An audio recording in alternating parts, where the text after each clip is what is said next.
ಭಾರತೀಯ ನಂಬಿಕೆಗಳು ಮತ್ತು ಜ್ಯೋತಿಷ್ಯ ಶಾಸ್ತ್ರದ ಪ್ರಕಾರ ರಸ್ತೆಯಲ್ಲಿ ಹಣ ಸಿಗುವುದು ಸಾಮಾನ್ಯವಾಗಿ ಶುಭ ಸಂಕೇತವೆಂದು ಪರಿಗಣಿಸಲಾಗುತ್ತದೆ.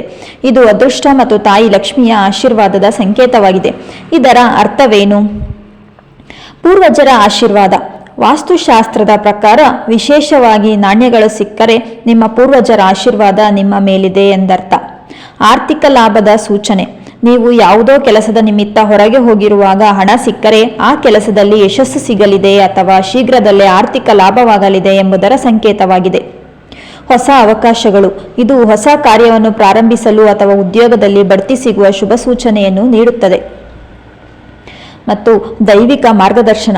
ಇದು ಬ್ರಹ್ಮಾಂಡದಿಂದ ಅಥವಾ ನಿಮ್ಮ ಆಧ್ಯಾತ್ಮಿಕ ಮಾರ್ಗದರ್ಶಕರಿಂದ ನೀವು ಸರಿಯಾದ ಹಾದಿಯಲ್ಲಿದ್ದೀರಿ ಎಂಬ ಸಂದೇಶವಾಗಿರಬಹುದು. ರಸ್ತೆಯಲ್ಲಿ ಸಿಕ್ಕಿದ ಹಣವನ್ನು ಏನು ಮಾಡಬೇಕು?